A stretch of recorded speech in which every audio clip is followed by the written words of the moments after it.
Good afternoon, my colleagues. Let's start our miscellaneous Viva cases and oral long radiology cases of today. Candidate 1, request control, please, if possible. 45-year-old male patient complaining of abdominal pain. Okay. Go on, go on.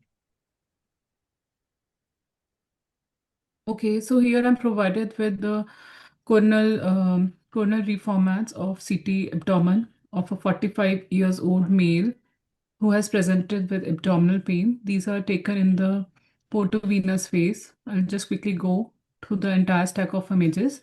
I'll go to the last cut before giving my final comments. So, yes, some oral contrast has been given.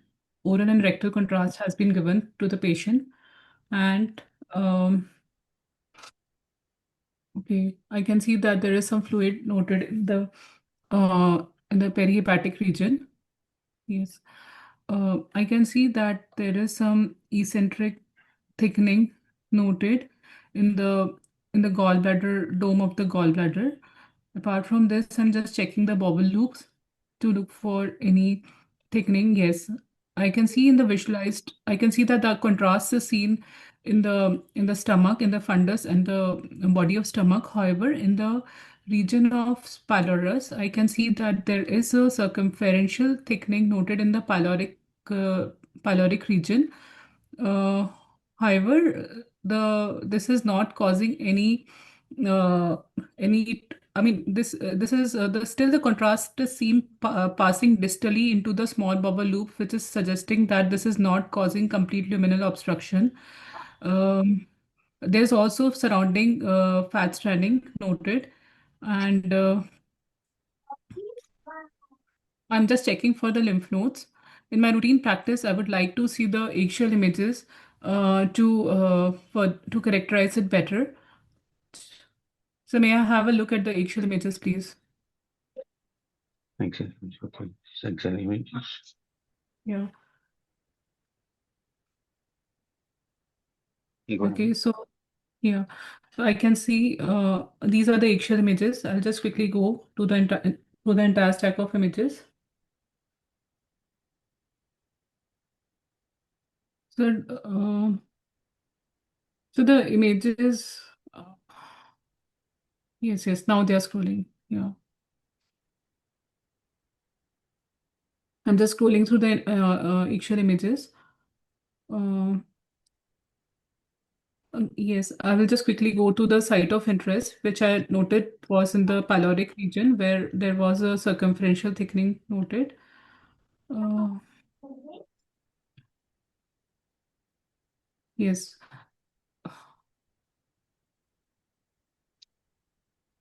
I just want to check for the lymph nodes.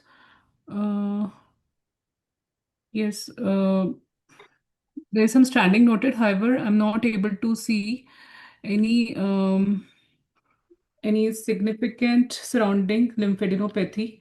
I'm also checking the rest of the bowel loops to look for any yes, I can see that there is some thickening noted in the region of the small bubble loops as well. However, again, it is not causing um significant luminal obstruction. No significant lymphadenopathy seen. Uh, I'll just quickly check the urinary bladder as well, sir. So could you please help me in scrolling the images? I'm not able to scroll the images properly. So if you can please take back the control. Yes.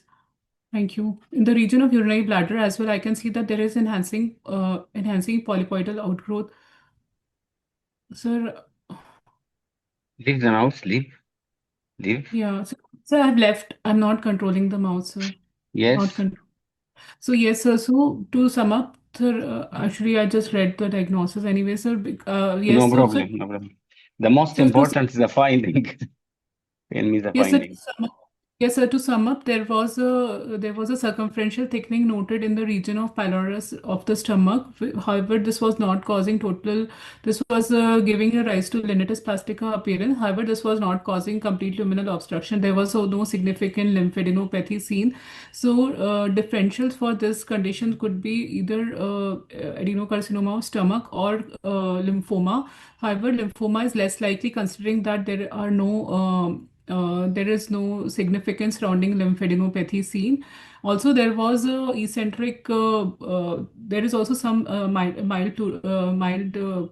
fluid noted in the peritoneal cavity. I could not see any hepatic, um, any enhancing or any nodular opacities in the visualized liver to suggest any hepatic metastasis. In my routine practice, I would also check the lungs and the lung windows and also the bones to look for any metastatic lesion. What And else? however, there was a One second, there are three important findings in the abdomen you so there didn't was a mention yet. Yeah. there was a polypoidal thickening noted in the eccentric polypoidal thickening noted in the region of urinary bladder as well, which I was Okay, really concerned. okay. What else? What else? So I think there is some. So the liver appears to be normal. I'm not Okay, able to what see. else? You Uh, mentioned you mentioned Fluid. the So there is hmm, ascitic fluid. So there is ascitic fluid noted. what Ascitic fluid else? was What the else? fat. Look here. mm, Look here. What else? Uh, Hmm. What else? so is it the thickening in the region of in the ascending colon, sir, in the region of hepatic flexure? So there is some thickening noted in the hepatic flexure as well, in the region of hepatic flexure. Um, Hmm. What's your final diagnosis? so to sum up, so uh, this is a gastric adenocarcinoma. Mm-hmm. Uh, with the surrounding fat stranding could be because some cirrhosis, extra cirrhosis spread has also occurred with some fluid noted in the peritoneal cavity and Mm-hmm. enhancing polypoidal thickening noted in the urinary bladder, which would Mm-hmm. advise cystoscopy. And this patient will need staging CT chest, abdomen, pelvis, and also the biopsy and also the biopsy endoscopic biopsy of the for confirmation of diagnosis and discussion at gastroenterology oncology MDT regarding further management. Thank you, doctor, so much. Takes two home messages. Number one, you mentioned that there are no significant luminal narrow. Okay, what about this gastric dilatation? Okay, So so it was not so before, causing total luminal obstruction, sir. So it was not causing total luminal obstruction because the contrast was seen in the small bubble loop, sir. yeah, but you mentioned there are no significant luminal obstruction. I didn't mean this complete or incomplete. There are incomplete obstruction, or at least there are significant luminal caliber reduction.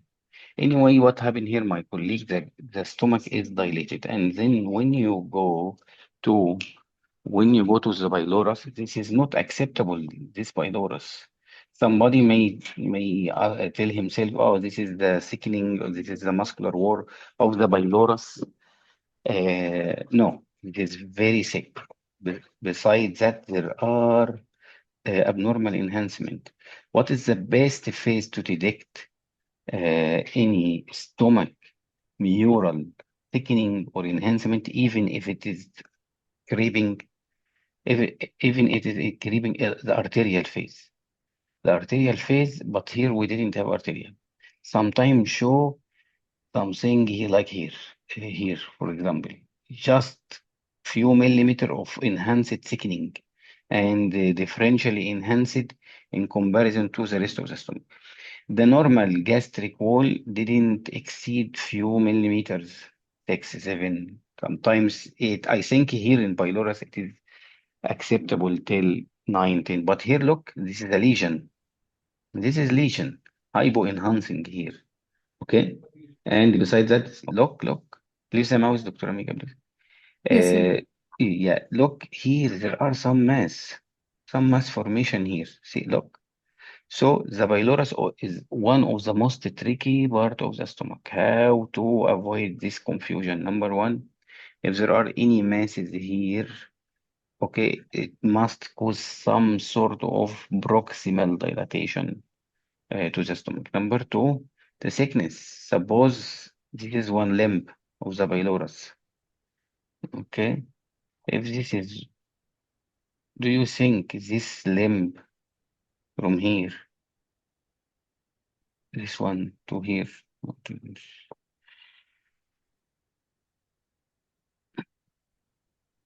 from here, okay, from here to here, from here to here. This one is more than 1 cm. It is more than about 2.5 cm. Very large. Okay. So Yes. it is it should يعني, it should raise some question in your mind. I don't this one. See, very thick in comparison to this one. Look, you should ask yourself why? Because this is the antrum of pylorus. This is not acceptable. This is number one. Okay. Number two, my colleague, look here. You pick up very well the metastasis or the abnormality for the gallbladder here. Very nice. Follow the gallbladder. Follow. Very nice. What happened for this structure? This is the CBD. CBD is murally enhanced. Look. Diffuse mural enhancement, and at some site it is nodular.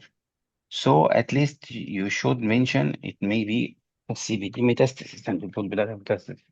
Number three, the first and second part of the duodenum extension, because this is linitis plastica, so it is creeping within the muscle wall. Look. An advice for all of us, I think, even the third part of the duodenum. In the duodenum, what is the most common when you see enhanced mural thickening like this? Don't put inflammatory diseases like Crohn's disease, number one, because the most common, yeah, in my opinion, here is carcinoma rather than Crohn's disease. Crohn's disease has a specific trumpet sign, okay? And somebody may confuse in this one. He may told himself, oh, it may be Crohn's disease, but Crohn's disease will not form a mass like this in the pylorus. Look, my colleague, look, mass forming here, okay? Look, there are mass forming. Number three, look here, there are perigastric lymph node. Look, whatever the location. I forget, one candidate forget the exact location. He can tell the examiner at least there are lymph nodes here. This is enhanced malignant lymph nodes.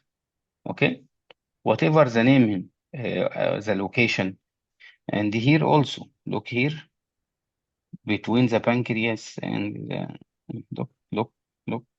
And there are deposits here. This is not just a smudged mesentery. This is a deposit. Okay. Most of us go up, or even all of us, doctor, I wanted to change the to lung window to rule out metastasis, but this case was a very tricky. You must go down. Why? Because you will see a serosal metastasis here in the urinary bladder. Look, distant metastasis transcoelomic through the metastasis of this mesentery. Okay, or maybe trans circulation through the blood. Look here, also there are lymph nodes. So what is the most important here? Most important from the beginning, don't confuse between is this inflammatory like Crohn's disease or is this malignancy? And number two, the extent, because if you told the examiner it is only here, and you forget to tell this large, look, large duodenal infiltration, it will be a disaster for you. Okay? The Yes, sir. CBD, and it is very great from you that you pick up the gallbladder and even the CBD. But there are some fundamental points we should not miss. Look here also, there are some dilatation of the proximal esophagus, the liver not show any metastasis, and this is very unlogic in case like this, but this is the normal practice, my colleague. Here also, like our colleague said, the transverse colon looks like thickened, maybe metastasis, maybe sure. We are not sure, but we should comment on it. Thank you, doctor, so much. Next candidate, the answer here, it was gastric adenocarcinoma, rhinitis plastica with biliary and bladder metastasis. In addition to that, and peritoneal deposit. Okay. In addition to that, it is extensive stomach and duodenum. Most of the duodenum is affected. Sometimes in cases like this, we should search for fistulas, like gastrocolic fistulas, because the disease is extensive, or fistula between the different small bowel and large bowel, because most of them are affected. Look here, this is the duodenum.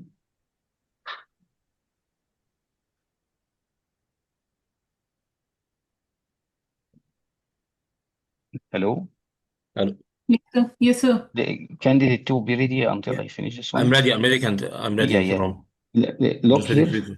look here. This is the transverse column, and it is second. And this is part of the stomach, and beside that part of, look here. This is the colon, this is the small bowel or duodenum. We should use the sagittal for any fistulation. I think 1 month ago, I presented one case fistulating, gastric adenocarcinoma to the colon. Look, this is the colon also. Look, it is very near. It is looks like affected and very near, closely related to the duodenum. So we should rule out any fistulation. Besides that, bone metastasis, all of this. But see, in cases like this, with very, very uh, intensive finding like this, I think the examiner, it is better from your side to tell the examiner, I will rule out osseous and pulmonary metastasis. But I think no time, you didn't have no time. But in long cases, you should change the window, do everything, because sometimes the case is extended. I think in my Viva, I have one chest pathology. It was highly metastasized to everything in the body, every site, every bone. Okay, thank you, doctor, so much. You did very well. It was a very difficult case. Next candidate, Okay. doctor. This is code request control. Okay. Second. 1 second. 1 second. I think you are Oh, recording. Let me just check. Okay, first order. request again. Sorry. Okay. Doctor, this is a 25-year-old female patient with forearm swelling. Go on. Okay. I'm presented with the MRI elbow of a 25-year-old female. I'll just go through the images first. Mhm.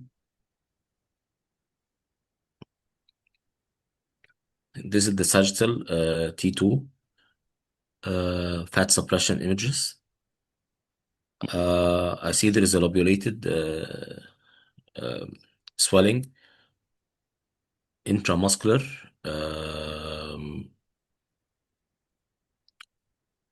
lobulated swelling intramuscular, eliciting high T2 signal. Um, there are some foci of low signal seen within.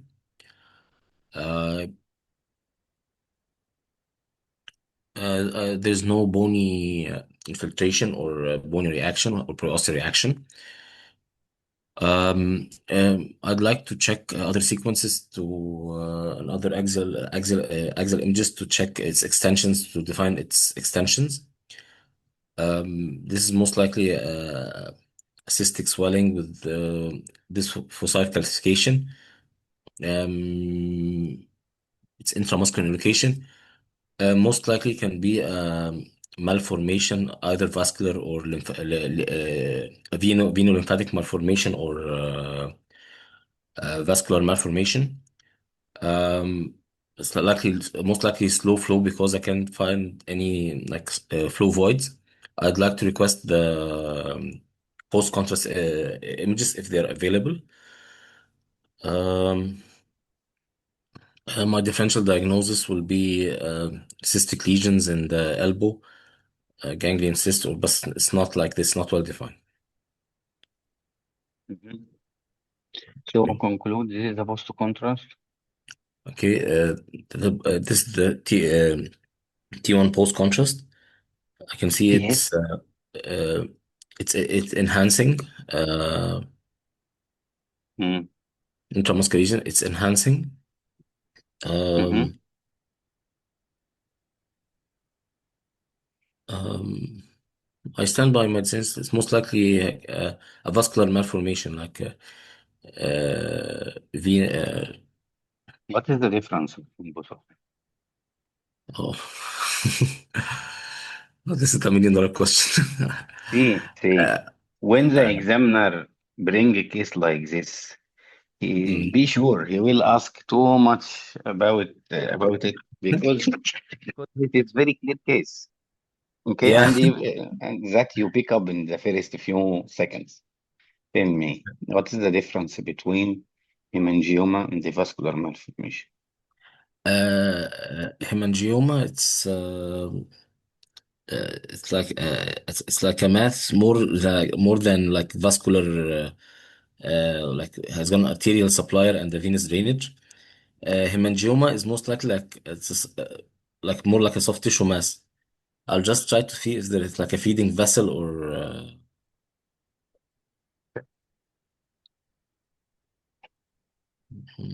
I'm suspecting the vascular connection here, but it's not very obvious. I think I'll go with hemangioma, my first differential diagnosis. Okay. Um, What type, how could you classify vascular tumors? I think there's slow flow and high flow, and the slow flow Okay. are the Mm-hmm. venous, the veno-lymphatic, and the high flow are the arterial ones. Mm-hmm. Um, I can't really remember the classification. I've read it once before, but I can't really remember its classification now. Um, and the hemangiomas are considered from, I think, from the slow flow ones. The arterial ones are like the AV malformation. Okay, there are another classification according to its aggressiveness. Could you mention me a few types of locally aggressive vascular tumors? Uh, locally. Okay. Or mm, Um, I we think have benign, locally aggressive, and malignant. Benign, like uh, this osseous cavernous hemangioma, whatever, infantile hemangioma, congenital hemangioma. Okay, this is benign. I'm asking about locally aggressive. Locally aggressive. Could you give me one example? We have many examples. I think the hemangioendothelioma, it's in the liver. It appears in the liver, Mm-hmm. in the pediatric age group or the infant age group, the hemangioendothelioma, the neonatal age group, and Oh, that's okay, all I but have in mind. give me a example of malignant vascular tumor. I think the sarcomas. Yeah, I think there's a sarcoma, but I What can't type of remember. sarcoma? Yes. I What can't is the remember its name of name. it? It's a sarcoma, but I can't really remember its name. It's just one type of sarcoma. So we Uh, are talking about two different entity. Vascular tumors, which containing hemangioma. By the way, hemangioma have benign, locally aggressive, and aggressive. Benign like infantile hemangioma, for example, or congenital hemangioma. Locally aggressive is a very, very common one, Kaposi sarcoma. Kaposi sarcoma is yeah, Kapoor a sarcoma. locally, yeah. Malignant is angiosarcoma. Okay. This is the Okay. vascular tumors. What is the difference between vascular tumors and vascular malformation? In one word. In one Uh, word, tell me. this is soft tissue mass. This is a bunch of vessels connected to the artery and vein. Yes, vascular tumors means true tumors, whatever it is benign, malignant, locally malignant, and vascular malformation is It's a connection between abnormal connection between artery and vein. not a true tumor. It is normal tissue in abnormal location or in abnormal connection. Vascular malformation, we have capillary malformation, venous malformation, lymphatic malformation. Okay, doctor, thank you. This case Thank you. was just to revise some text about the vascular malformation and the tumors. If we look here, my colleague, this is not a cystic. This is the high T2. Better to tell this is high T2 lesion or high Okay. BD or high signal. Why? Because do you think cystic lesion, يعني almost cystic lesion will enhance like this? No. It may have Uh, cystic part, a solid part, we don't know. mm. But how to save ourselves, it is a high T2. I T two. Very, very nice term. Number Okay. two, if you look here, there are multiple, look, like our colleague said, there are multiple low or intermediate bodies inside it, and it is very characteristic fibulae of vascular malformation. I think I told you before in my MD 5 years ago, I have one of the most atypical case in my life. A skull-based lesion infiltrate everything in the skull. Everything. I think the examiner take 15 minutes examining me in this case. And finally, it was infiltrating the orbit and most of the basal foramen. Everything. And finally, I saw one fibroid. Just one. At this moment, the light come again to me. told him this is locally aggressive hemangioma or vascular tumor or vascular, but not vascular malformation. Okay. Vascular malformation means you need a nidus. You need serpiginous vessels. Very different. Okay, very Okay. different. So many, and the vascular malformation almost didn't have this fibroid. Okay, many fibroid. One of the best to detect this fibroid, I think T1 is very difficult. You want post Very contrast? difficult. Post contrast, maybe BD is very good. See, in post contrast, very difficult. Look here, because you may consider it as non-enhancing bar. But if you look here to the BD, you Okay. see, it is well defined, rounded or oval, intermediate. Some of them signal void like this. Okay. Second, Okay. you didn't tell me that this is inter or intramuscular. I said The surgeon, yeah, intermuscular. okay. It's both, I Yeah. think. No, this is intermuscular, not Inter suppose. or intra? Ah, Enter between the muscle. Look here, at okay. least here, enter between. Because the surgeon wanted to know either yeah, if they decided to remove it, if he will remove the muscle or he will remove in between the muscle. I just suppose, I don't know the surgical procedure. Okay. Look here, It's between the intermuscular. muscle. Yeah. Okay. Yeah. Uh, one friend asked, Doctor, I didn't know the muscle group of the forearm. At least tell him it is in which side. In which side of the forearm? Doctor, I don't know. Look here. Look here. This is the elbow. This is the arm. This is anterior. This is posterior. Okay. This is lateral. This is medial. Describe. It is infiltrating and affecting most of the anterior part here. Okay. This is the anterior part laterally, in between the muscle group. Okay. Which muscle here? Which muscle in the lateral? Brachialis and look here, and biceps. At least mention the direction. But if we talk generally, doctors, there are high to signal affecting like this, enhanced with some philobuli, likely hemangioma, you will lose 50% of your marks. Why? Because we are consultant. We at least should mention inter or intramuscular, which group of muscle, which level, because see, part of it is just above the elbow, and most of it at the elbow Right. and The forearm. below.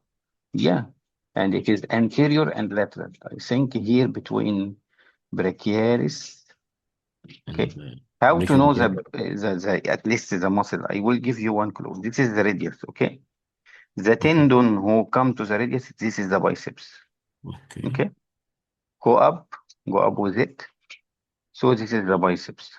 Okay. At least. Okay.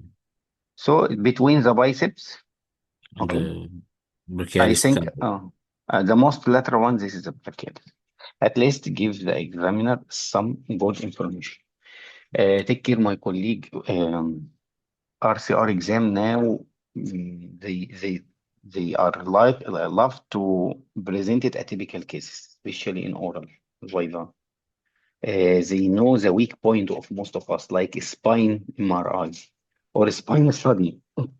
And I think some may presented limbs, because most of us, these cases are not familiar to us. Limbs, spine, like this, foot.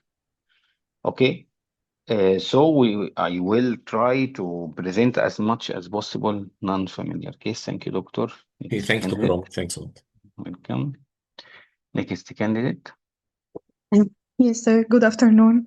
Good afternoon. Okay. This is a 30-year-old female patient presented with cough and dyspnea. Okay, I'm presented with XLCT images of the chest of an adult patient presented with cough and dyspnea.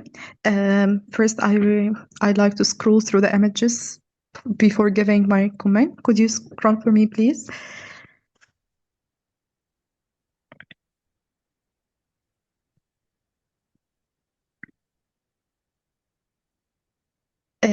Okay, the striking abnormality here is bilateral bronchial thickening with dilated bronchioles, more evident at the bilateral middle and lower loops, giving some of them are giving a signet ring appearance. There are also some consolidation seen at the lingula. Okay, could you continue scrolling? So could I see the upper loops again? Yes. Yeah. Hello. Yeah. Could I see the upper loop? Could I see the upper loops again? Could I see the upper loops again? Yeah. Okay, so this is a case of bronchiectasis. The differential diagnosis for bronchiectasis. Okay, no, also ground glass opacities could be identified. So. As regards the bilateral lower loop predilection, it's usually due to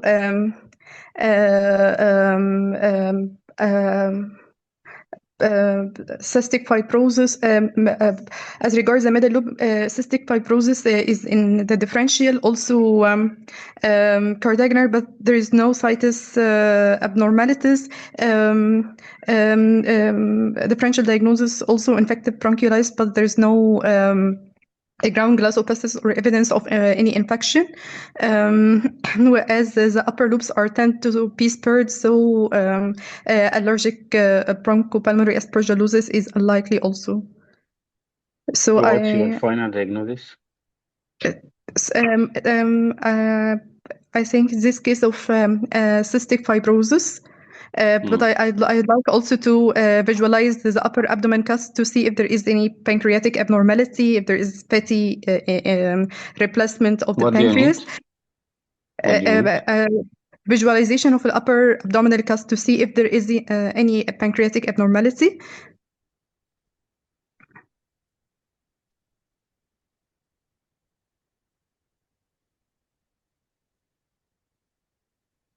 The pancreas, it looks atrophic, but there's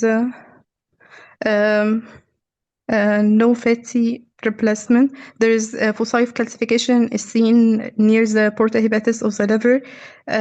Also, there's some hepatosplenomegaly, but cystic fibrosis is my diagnosis because of this calcification may be due to insipid secretions in the biliary radicals also. So I will convey my finding to the referring. So this is a case of cystic fibrosis. I will convey my finding to the referring physician, and I'd like to correlate with sweat chloride test and review previous imaging if available and refer to chest clinic. So, did you find any abnormality in the pancreas? It's atrophic, but I couldn't visualize the fatty replacement. Sure. Where is the pancreas? Request the mouse, please. Yeah, I'm opening from. Okay. Okay. Where is the pancreas here? Where? Could you see the pancreas? No No. pancreas. So, Yes. it's not atrophic. There are a Yeah. big difference between pancreas atrophy and Fatty replacement. fatty replacement. Atrophy Mm-mm. means there are tissue, but this tissue is reduced in size, in bulk, in everything. But here, look, how to pick up the pancreas in case like this. Follow the splenic vessels or the splenic vein. Follow, Yes. follow, Yeah. follow, Yeah. follow. There's Nothing, no pancreas tissue. nothing, Yeah, nothing. but this is not the pancreas. No. Where? Yeah, this No, tissue. yeah, the pancreas Yeah, is totally infiltrated by fatty tissue. yeah, Okay. yeah. Okay. Could you describe what other possible abdominal finding that you may find in case of cystic fibrosis? It may, due to insipid secretions, may lead to like functional intestinal obstruction. What else? Also, there may be foci of calcifications, like which is seen here, What and else? maybe What biliary else? obstruction. In case of cystic fibrosis, I don't know. There may be, no, What else? I'm not sure. What about the liver? What about the long-run complication of the liver? Maybe there's cirrhotic features also as a And result of biliary. yes. Yeah. There may be biliary cirrhosis due to. Yes, excellent. By the way, my colleague, this case has been presented in long reporting in January 24. Yeah. But it was more difficult than this. What happened? It was an abdominal CT for a child who has liver cirrhosis and portal hypertension. Okay, Yeah. and there's some bronchiectatic changes. Okay, it Mhm. was very confusing. Many of our colleagues misdiagnosed it, and the only guiding finding, it was the fatty replacement of the pancreas. Some people mentioned or diagnosed it as the congenital fibrosis. Some people mentioned it may be Budd-Chiari. Many diagnoses. The only one sure sign, it was the fatty replacement of the pancreas. Okay. Okay. So it was a case of cystic fibrosis, despite the patient is 30-year-old. Okay. What happened here? Somebody may think it may be post-infectious. Okay, but what is the prediction of this bronchiectatic changes, doctor? Upper or lower? Because I think you mentioned this is upper. No, lower. I said it's lower. Lower? Middle and lower. Middle Yeah, and lower. yeah. What is the most common disease that bronchiectatic changes is mostly seen in lower zones? Cartagena syndrome more in lower lobes. Yes, cystic fibrosis where? Cystic fibrosis, I think in middle and lower also. Mm-hmm. Do you know any diseases that um, the bronchiectatic changes are mostly seen in upper lobes? Allergic bronchopulmonary aspergillosis. Excellent. What else? Allergic bronchopulmonary aspergillosis, and also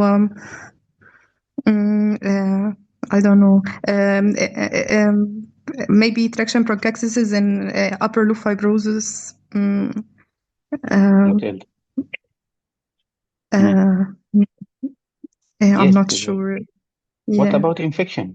Yeah, Post-infection. infection. Post-pneumoconiosis. See, in the exam, you don't know really what is in the mind of the examiner. So mention as much as logic as possible differential diagnosis. Okay. Okay. You don't know. I think in one of my cases, I mentioned six differential diagnosis, and the examiner was waiting for more and more. More than six. So he brings a case for something in his mind. Actually, we don't know. Okay. Yes. Okay. Thank you so much. Next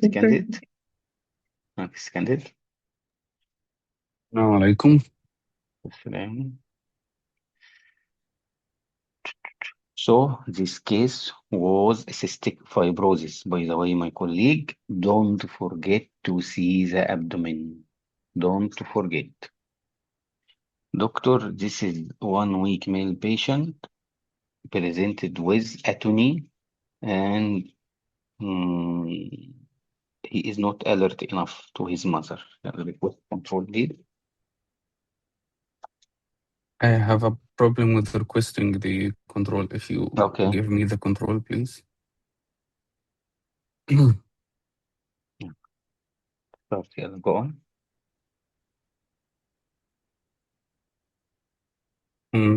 I'm presented with axial CT cuts of the brain of 4 days infant, where I can see diffuse hypodensity involving the whole white matter.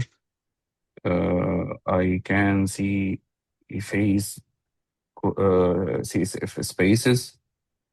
I can see persistent cavum septum pellucidum. I can see hyperdense tentorium cerebelli. I can see some overlap of the calvarial bone, which can be accepted at first few days of life. I can see thickened scalp at the postro, the left parietal, left hyparietal, and frontal region. This could be a cephalic hematoma. Mhm. What else? Look again, Dor. Look again, please. I can see. I doubt there is some calcifications at the left parietal white matter. Mm-hmm.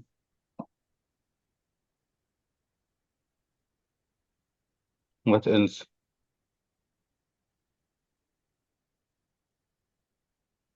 Hello? Hello, Yes. hello. مذيع Yes. Dr. Rami. What happened? Um, Yes. Hmm. if What is the main no, pathology here? the main pathology is brain edema. Mm-hmm. If I can scroll down, Mm-hmm.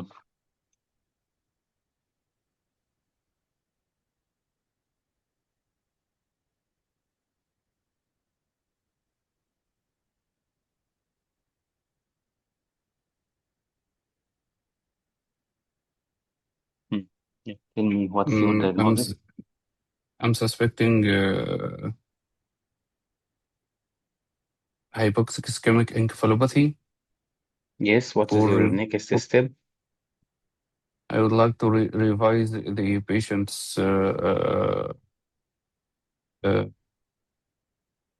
Mm-hmm. the patient's data Mm-hmm. and urgently refer the patient to pediatric colleague. Yes. So, do you want to do any exam for this patient? I don't know specific exam I can do. Patient with this ischemic encephalopathy, we do MRI, correct? Mhm. And go on, what happened for this MRI? I am presented with axial MRI at this is player sequence where I can confirm the previous findings. I can see subcortical hypointensities resembling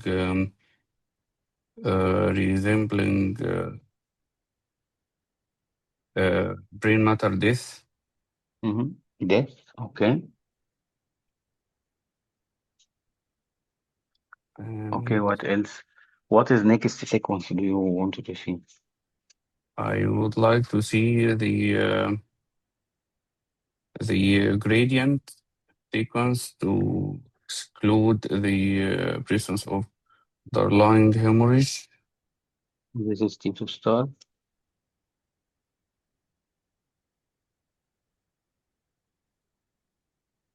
I What do you think? cannot evaluate any hemorrhage except for these two foci bilateral at the basal ganglia region. Mm-hmm. So what's your diagnosis?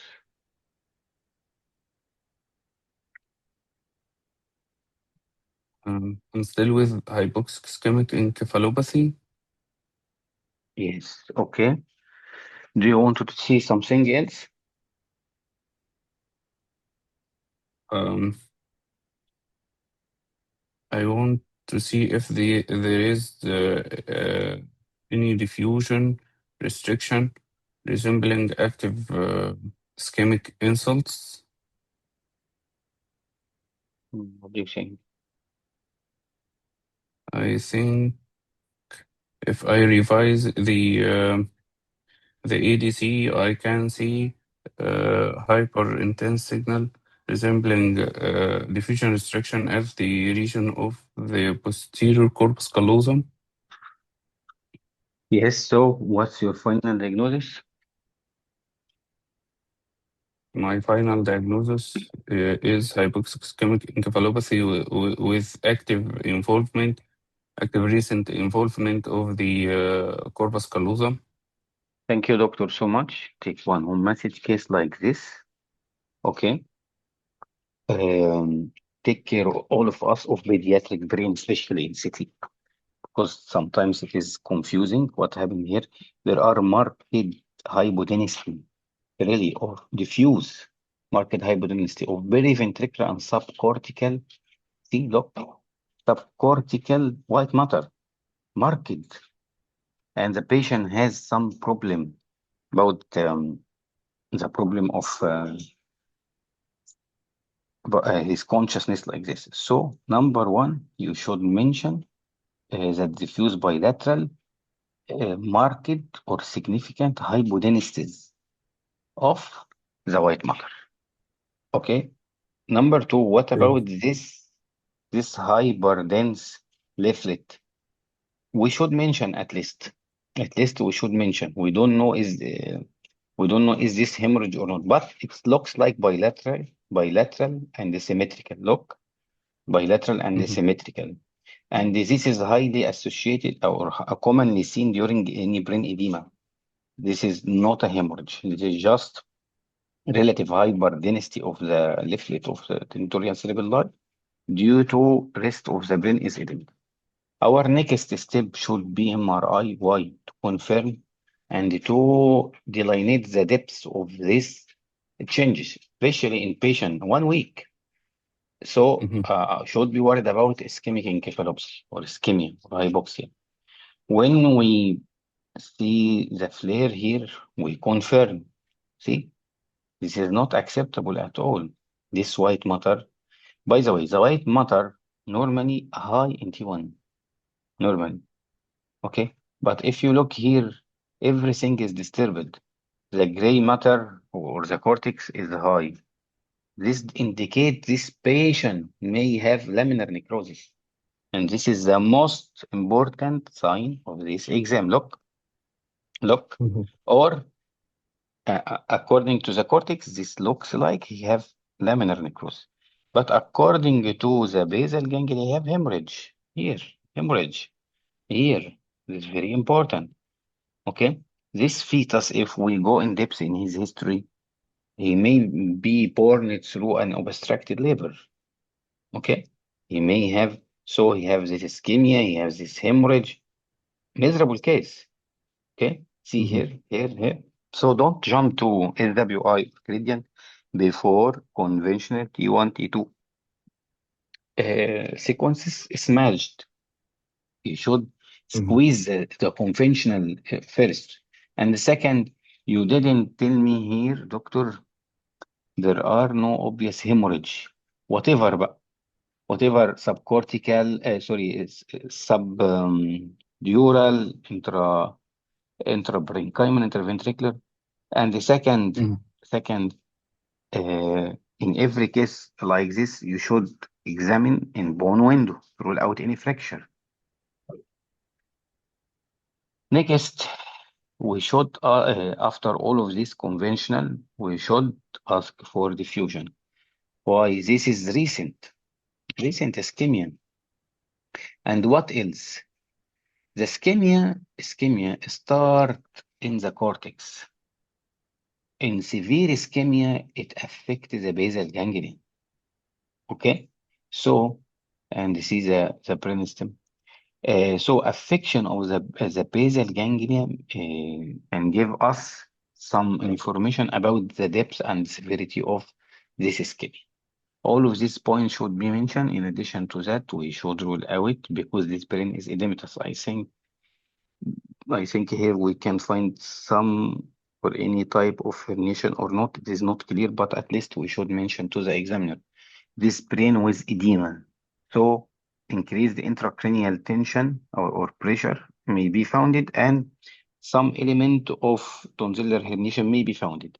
At least if we can't detect here, we should mention to the examiner.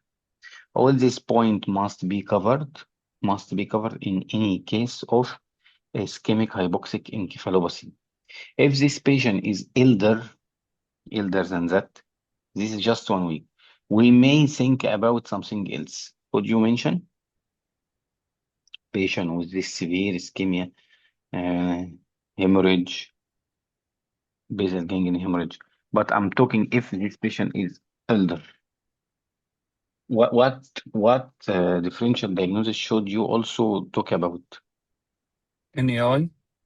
Oh yeah, but as this patient just 1 week and has a history of vaginal delivery and intubation, it is very far to be non-accidental injury. Thank you so much. Thank you, My Dr. colleague, according to the case before, what is the predilection of what is the case of cystic fibrosis? What is the predilection of look here, the prediction of bronchiectasis. In cystic fibrosis, it is upper lobe. My screen is visible, my colleague? Hello? Okay. Yes, yes, Yeah, yes. okay. In cystic fibrosis, it is almost upper lobar. And that is one of the tricks of the case before. Other upper lobar prediction of bronchiectasis, including TB, allergic bronchoalveolar aspergillosis, and others. In lower lobar, think about Cartagner syndrome, also aspiration infection, and other possibilities. But in cystic fibrosis, it is almost upper lobar. Any patient with bilateral, mainly upper lobar bronchiectasis, and especially if he was younger in age, think of cystic fibrosis. Lower lobar, we think in Cartagner, post-infection, aspiration, and sometimes alpha-1 antitrypsin deficiency. Alpha-1 antitrypsin deficiency may cause pan-lobar emphysema or may cause bronchiectasis, lower lobar, or liver cirrhosis or fibrosis, whatever. Okay, my colleagues? So take care, take care. Thank you, Okay, doctor, so Dr. much. This case, for this case, it was neonatal Thank you, hypoxic Dr. ischemic encephalopathy. The trick here was in the CT. This is not normal.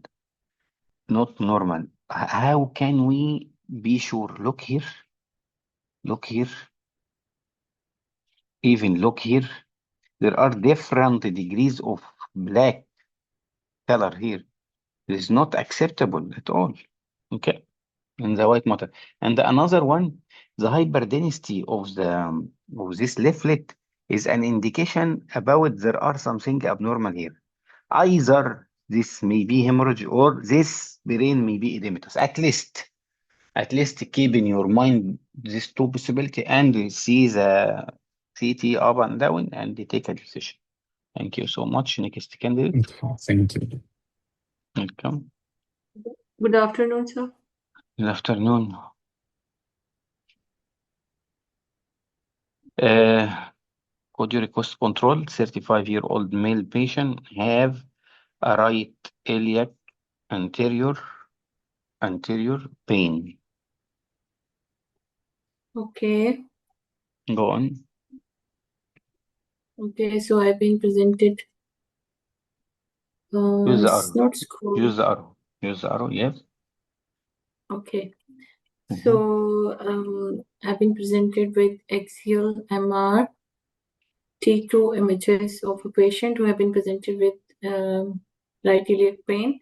So I can see that there is an altered signal intensity which is involving the anterior superior iliac spine with its expansion and destruction with soft tissue component showing heterogeneous enhancement or heterogeneously altered signal. So I'm looking rest of the imaging. There is no further altered signal in the rest of the visualized bones. I'm looking at there are multiple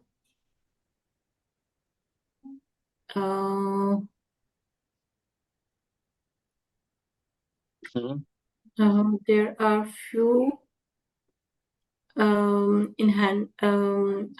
hyper intense signals are seen in the region of seminal vesicle. So they may be hypertrophied. So I'm looking at the prostate. Prostate appears, there is no hypointense cilia in the peripheral zone or in the transitional zone.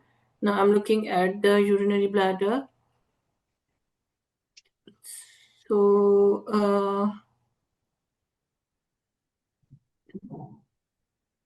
there is slight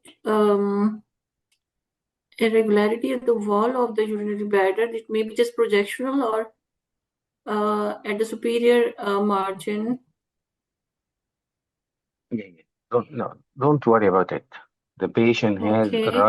right iliac, anterior iliac pain. So as the patient has right iliac pain, so I'm suspecting this may be due to if the patient has any trauma. So this may be an avulsion fracture. If there is no trauma, so I'm suspecting, as this is also contains soft tissue components, so I'm suspecting metastatic disease. So I will check the patient further images and clinical history of the patient, as the patient is a known case of any malignancy. Do you Or want any other sequence? Yeah, so any other signal like T1? This T1. Okay. So on T1, I'm just trying to look at the same area of interest. So there is altered signal intensity is seen, which is seen again involving the anterior superior iliac spine with the soft tissue component. May I have a post-contrast images? Not available. T1 post-contrast fat set. Concentrate here, please. Concentrate here. What happened? Okay, so it shows a soft tissue component with some cortical disruption. Okay. So I'm just trying to look. The soft tissue component is seen extending along the lateral aspect. There's I'm looking at the rest of the viscera, and I cannot find any enlarged lymph node in the inguinal region bilaterally, and there is no psoas appears normal. Iliacus muscle also appears normal, however.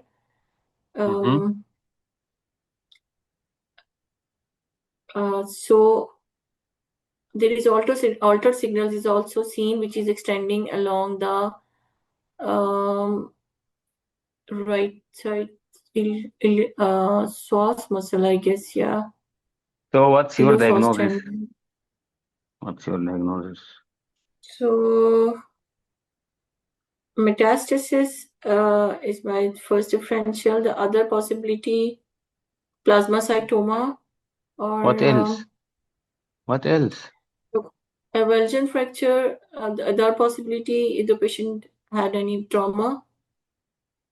How to differentiate between both of them? So CT scan. I can go for CT scan. What else? Yeah. What else other than CT scan? Ultrasound of the So area of what about interest. this one? What about this one? What do you Okay, think? this is X-ray. Yeah, X-ray. So here I can see that there is a calcification which is present along the insertion of the tendon. So this is calcific tendinitis involving the insertion site of rectus femoris muscle. What else? The other possibility could be this is avulsion again. I'm looking, but this is in a long axis. This is not in horizontal direction. So avulsion fracture is less likely because this is the How to prove or exclude avulsion fracture from this X-ray? One word, please. And this is not a young patient. This is a like adult patient. So avulsion fractures are less likely in this case. No. Radiological finding. Do you find anything to prove or exclude a Vulgin fraction? Because I can see that there is also a linear calcification is seen, which is extending along the muscle. Yes. What else? Do you see anything else? Okay, so there is also a soft tissue component which is present. What else? Other than Okay, the linear curve, linear calcification, do you find anything else? so there is a well corticated area which the avulsion fragment usually shows irregular margin, but Show this is me. very well Show me. corticated. I give you the mouse. Show me. Yeah. Yeah. So can you see my cursor? Okay. What's your final diagnosis? So this is calcific tendinosis, which is involving the insertion site of rectus femoris muscles on the right side. Why, doctor? Doctor, you were about to win Nobel Prize from me. Why? Sorry. Could you think this well-corticated fragment, you can consider it as calcific tenderness or something else? Sorry, I don't know. If the patient has history of trauma, what do you think? Then this is a fracture fragment. Yes. Thank you so much, because at least you cover most of the items of this case. This case was very confused. And this case show how to what extent the importance of X-ray. What happened here? The patient has history of trauma, and I didn't mention. This fragment, this one, is the anterior inferior iliac spine, separated from here. But as this is a chronic old trauma, starting to form Okay. heterotopic calcification, which confuse most of us. This dilemma Hello. confuse most of us. Okay, so in MRI, what should we do in case like this? You presented with this case. Hello? Yes, sir. Could you Yeah. listen me well? You presented with this case. Okay. Okay. And the stair, take care, my colleague, the stair is not the ideal sequence to talk about the anatomy. You find the abnormality here, and it is a confusing really. What is this? Is this? Leave the mouse, doctor, please. Is this? Yeah. Leave the mouse. Is this abnormality is something malignant, something else? At least you told the examiner there are signal abnormality and the mass like formation error. Okay, very great. And the tendon is within this abnormality. Next step, ask for T2, no, T1. No way. Why? To take an idea about the anatomy. Look here, look. What happened? Look. And see, doctor, you were about to answer correctly from the MRI within the first few minutes, but you forget to compare this with this. If you look here, look, my colleagues, if our colleague look here, she will find tendon, sorry, in this location, tendon, go down, and connected this bony landmark. Here, the tendon is hyper intense second, and there are a gap. There are looks like separation. By comparison, it may be a Vulgin or almost a Vulgin fraction. Okay, and you should ask the examiner, doctor, is the patient has trauma? You did very well when you told me, doctor, if he had trauma, it may be a Vulgin fraction. But another intelligent question to ask directly the examiner, and this is your right. Next, or next confusing part. This heterotopic calcification is very, very bad, really.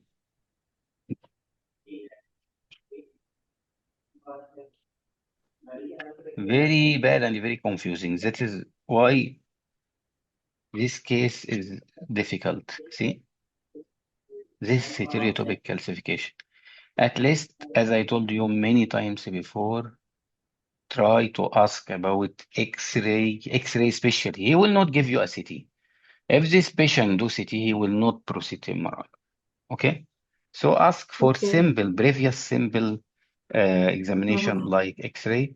So again, it was a case of avulsion fracture of anterior inferior. Subacute means something not recent. Why not anterior Okay. superior? Doctor, I'm confused in anterior superior and the anterior inferior, and the examiner may give me axial only. Very easy. Look here, Yeah. this is the hip joint. Go up, up, up. The first bony prominence above it, this is anterior inferior. And then Inferior, yeah. anterior superior. Anterior superior is the site of rectus insertion or origin. Anterior inferior is rectus femoris. So superior for sartorius, sorry, and the inferior for rectus. How not to be confused with them? I have something will help all of you. The straight man, this is the straight head of rectus femoris, or this one, or the quadriceps. Because anyone straight is humbled, he will go inferior. He will go inferior. Straight head, Okay. because it is humbled, it should go to anterior inferior iliac spine. The sartorius is superior because it has superiority. Okay, thank you so much, Okay. doctor. Thank you so much. Thank you. Welcome, welcome. Last case. Next candidate. Yes, sir. Welcome. Yes, sir. Welcome. Thank you, sir. Good evening. Evening. 30-year-old female patient presented after a history of cesarean section with vaginal bleeding. Can you Yes. request control? I'm so sorry, sir. I'm joining from tablet. I'm so sorry. Okay, I'll go on. Thank you, sir. Thank you so much. Okay. Sir, I have been provided with the axial sections of the MR, which are the T2 weighted sequences. On these images, I can appreciate that there is a heterogeneous intensity focal lesion, which is appreciated within the uterine cavity, with areas of I think there are serpiginous areas of hypointensity which are visualized within the uterine cavity. I would like to scroll further to have a complete section for the uterus. There's a dominant follicle or a cyst in the left ovary, for which I am not much concerned, but I am concerned about the heterogeneous material which is within the uterine cavity. And it appears to be of mixed intensity signals. I would like to, since the patient has a history of C-section, so I am thinking that might be blood products. So I would like to also correlate with the T1 sequences for further clarification. Yes, John. Okay, sir. On these images, I can appreciate that it's very fuzzy. Okay. I don't know what happened today. All the cases are, I'm so all the sorry, sir. important But cases suddenly change. You tell me. What so happened? there are no answer now. I'm so sorry. But there are serpiginous hypointense areas which are appreciated within the uterine cavity. And Yes. sir, yes, so considering the history of C-sections, so sir, I'm so sorry. I saw the diagnosis, sir. There are heavy malformations. Sir, I would like to go for the post-contrast images. So for further evaluation. Yes. What happened?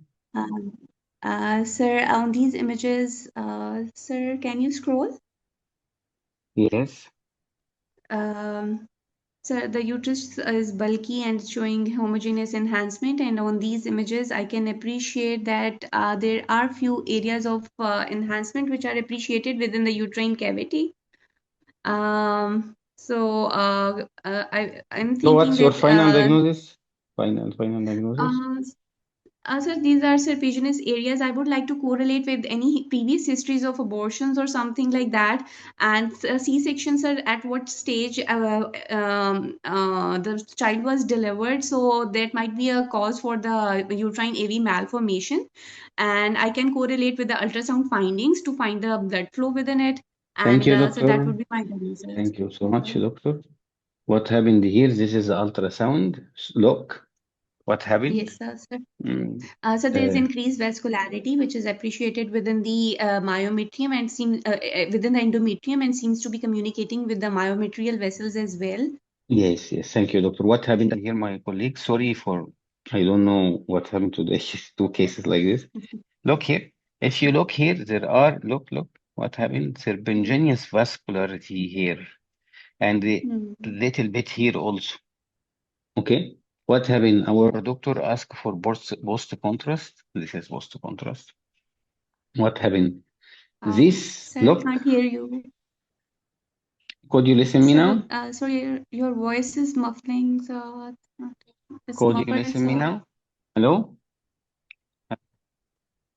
Hello? sir, yeah, yes, sir. Now My, I can hear you, sir. my voice is clear now? Yes, sir. Yes, sir. If you look here, my colleague, look, slice by slice, this, look, these dark signals are connected and looks like serpiginous. Look, all of this. Yes. Look, it is vessels. There are vessels. Hmm. Okay? Yes, Vessels. I have question for you. You yes, ask sir. for post contrast, and even in the post contrast, it is not enhanced. Why? Despite they are vessels. Why? Give me an answer. Yes. Sir, because that's a low flow No, if it is vascularity. low flow, you must Then it's detect not it in available. blood. Yeah. Hmm. Hmm. What else? Sir, because they might be compressed because of the surrounding blood No, parenchyma, no, blood no, no. product. No, no, No, no. no. Normally in MRI, in post contrast, you can detect Hmm. vessels and you Hmm. can detect some other vessels. What's the difference? Hmm. High flow. Sir, maybe the high High flow. flow. Okay. Okay. Okay. This is Okay. number one. Okay. The velocity here of these vessels is more rapid than the ability of the Mm. sequence to detect it. So when you are imaging an MRA, you use a special time of light or phase Mm. contrast. This is very fast, very rapid sequences. Okay. Why? To accommodate with the يعني, great velocity High of flow. blood within the vessels, especially artery. So this Okay. is an indication that may be a high flow. Okay. Okay. Okay, What sir. happened here, my colleague? Post C-section, there are many complications. Number one, hemorrhage infection. Number two, you should look at the section here, at the lower uterine segment. Sometimes there are herniation of the content from the intrauterine cavity to outside, which called dehiscence of the C-section. Dehiscence of C-section. Sometimes it may be just after the surgery or late, something like this, like rupture or dehiscence of the C-section. But here the lesion is here, in the fundus, away from the section. Look here, it is very obvious here. Multiple serpiginous, continuous, dark signal or signal void. I'm not talking about this one. This one is vascularity outside the uterus, but I'm talking about this one, intramural, even bulging within the endometrium. So it is a vascular abnormality, malformation. It may be, in my opinion, despite here It is AV malformation, by the way. Uterine arteriovascular malformation. Okay? If you told the examiner it may be AV fistula, I think it is not a big deal. But at least you warning the clinicians there are vascularity here. Don't touch. Why? Because if you describe this as a lesion, he may go surgically and remove, and he will kill the patient. But there are vessels. The best to do some angio studies, either conventional, whatever, to delineate everything, the feeding and the draining vessels, and even the nature here. Okay, my colleague, C-section is one of the predisposing factor of AV malformation. Okay, any question, my colleagues? No question? Thank you. Sir, could you please tell me that case, or the vascular malformations, or the case number 2? Just quick. Which one? So the case number 2, sir. Case So number the 2? Yes, sir. 1 second. The case just I close now? The previous case, this one or not? No, sir. The case 2, sir. So the one which had some vascular malformation. I think the hemangioma, the second case, the elbow case, Dr. Rami. Elbow case? Okay. Give me 1 second. 1 second. Okay.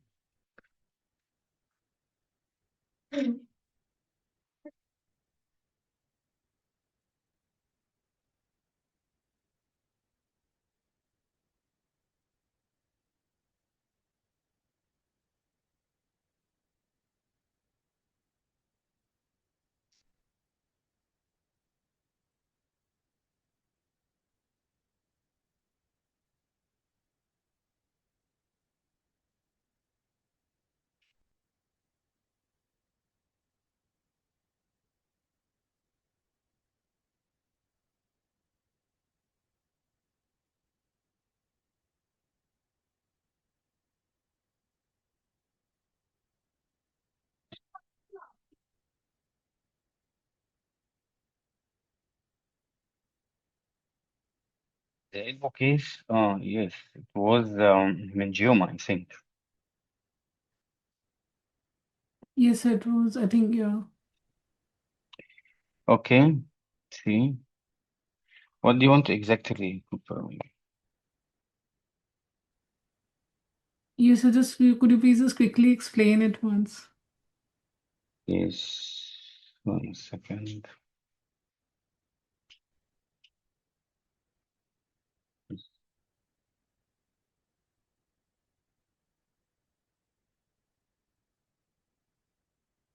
Could you see it? Yes, sir. It is visible. This one? Yes, sir. Could you Yes, see? sir. Yes, What sir. happened here? This is BD fat set. BD fat set. Okay. What happened here? Large intermuscular lesion involving the anterior aspect and to lesser extent lateral aspect of the elbow and forearm. What happened here? Look inside. What is it? Many lesions looks like fibroid. This is the key word. See, innumerable. Okay, and this lesion enhanced. Finally, see, enhanced. Okay, so number 1, this is vascular tumor, mostly hemangioma due to this fibroid. Why this is not an EVM? Because EVM is a bunch of vessels, bunch of serpentinous, dark, almost if it is high flow, you will not see an enhancement. But here, this is enhancing soft tissue, and within it, multiple flow. How to prove this one? If we have gradient like this, we may find the look. What happened? Look at the gradient. What's your opinion? Very dark. Yes, sir. Yes. Very dark. Very Yes, dark yes. signal. There are signal loose here or blooming artifact, whatever. So this is Philippi. Okay. This is all. Do you have any question in this case, Dr. Amiga?